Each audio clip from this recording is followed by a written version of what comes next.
বিএনপির বিতর্কিত নেতা অ্যাডভোকেট ফজলুর রহমানের বাসভবনের সামনে কিছু সম্মানিত ভাইয়েরা অবস্থান গ্রহণ করেছেন। আমি তাদের প্রতি শুরুতেই অনুরোধ করব, আপনারা এই ফজলুর রহমানের বাসভবনের সামনে অবস্থান না করে আপনারা আপনাদের স্ব জায়গায় চলে যাবেন। আপনারা কারো বাসার সামনে এসে দাঁড়িয়ে থেকে এই লোকের দাম বৃদ্ধি করার কোনো প্রয়োজন নেই। ফজলুর রহমানকে রাত 9টা পর্যন্ত আমরা দেখব বাংলাদেশ জাতীয়তাবাদী দল তার ব্যাপারে কি সিদ্ধান্ত নেয়, তাকে বহিষ্কার করে কিনা, এবং তিনি যেহেতু জুলাই বিপ্লবকে নিয়ে মন্তব্য করেছেন সে কারণে এই মন্তব্যের কোনো ক্ষমা নেই। অতএব বিএনপিকেই সিদ্ধান্ত জানাতে হবে তারা এই ফজলুর রহমান পাগলাকে রেখে রাজনীতি করবে নাকি এই ফজলুরকে বহিষ্কার করে রাজনীতি করবে, সেই জায়গাটায় আপনাদের যাওয়ার সুযোগ করে দিতে হবে। সেজন্য আপনাদের যে কাজ করতে হবে সেটা হচ্ছে আপনারা আপনাদের জায়গা থেকে প্রতিবাদ অব্যাহত রাখবেন, কিন্তু তার বাসভবনের সামনে কোনো ব্যক্তির, কোনো দলের, কোনো মতের কারো যাওয়ার প্রয়োজন নেই। বরং যদি কেউ যান তাহলে প্রমাণ হবে যে ফজলুর রহমানকে কেউ না কেউ কোনো না কোনো জায়গা থেকে সহযোগিতার একটি স্কোপ তৈরি করে দিচ্ছেন, কারণ তার উপরে তখন ওই ফজলুর গ্রুপের লোকেরা নতুন করে আবার সেখানে কিন্তু আরেকটা বিভিন্নভাবে চক্রান্ত করে সিম্পিতি ক্রিয়েট করার চেষ্টা করবে। আমরা এই ফজলুর রহমানের কোনো অবস্থাতেই তার এই বাংলাদেশের জাতীয়তাবাদী দলের মতো একটি বড় রাজনৈতিক দলে কোনো অবস্থায় তার অংশগ্রহণ থাকুক, সেটা বাংলাদেশের জনগণ চায় না।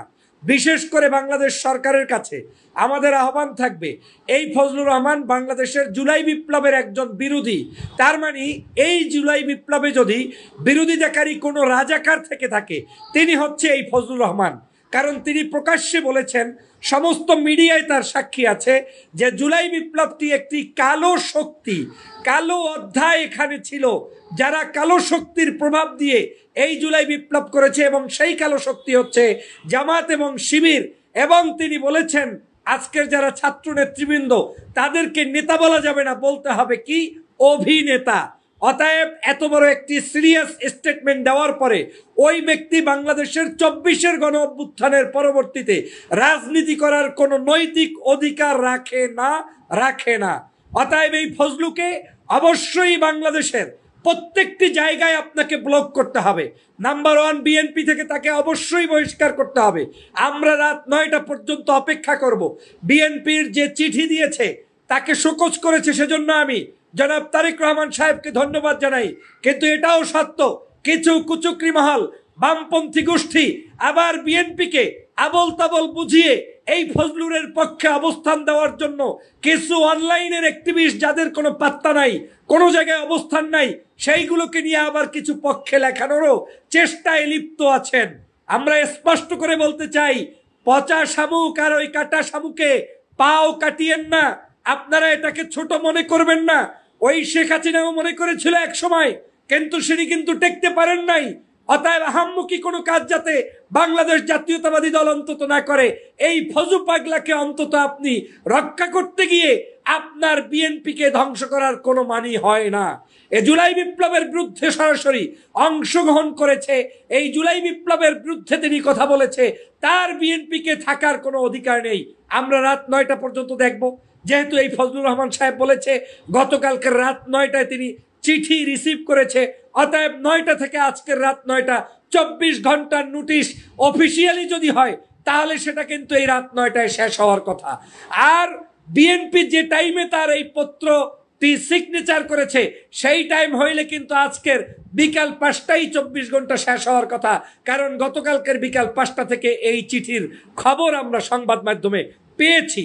অতএব বাংলাদেশের এই স্বাধীনতার 24-এর স্বাধীনতার বিরোধী একজন ব্যক্তি, যিনি নিজেকে শেখ হাসিনার মতো 24 ঘন্টা ওই ধান্দাবাজি উপায়ে নিজেকে মুক্তিযোদ্ধা দাবি করে বাংলাদেশের মধ্যে আর একটা গন্ডগোল পাকাতে ব্যস্ত, মুক্তিযুদ্ধের সপক্ষের আর বিপক্ষের শক্তি 54 বছর পর যেই লোকটা শেখ হাসিনার বেতন খাইয়া আবার রাস্তায় নেমেছে শয়তানি করার জন্য, আর যাই হোক 24-এর গণ অভ্যুত্থানের এই বিপ্লবী চেতনার সাথে এটা যায় না।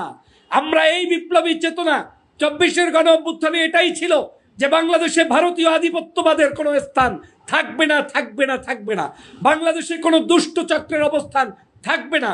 আওয়ামী লীগের সহযোগী দুষ্ট লোকদের কোনো অবস্থান থাকবে না। অতএব এই আওয়ামী স্টাইলে যারা কথাবার্তা বলে বাংলাদেশে আবার নতুন ষড়যন্ত্র করছে, তাদেরকে অবশ্যই এই মুহূর্তে বাংলাদেশ থেকেও বিতাড়িত করা উচিত। আমি তো এই জন্যই বলেছি গতকালকার লাইভে যে তাকে এখন শেখ হাসিনার কাছে পাঠিয়ে দিন। তার মাথা ঠিক নাই, 24 ঘন্টা গালিগালাজ করে, 24 ঘন্টা ছাত্র জনতাকে নিয়ে কথা বলে।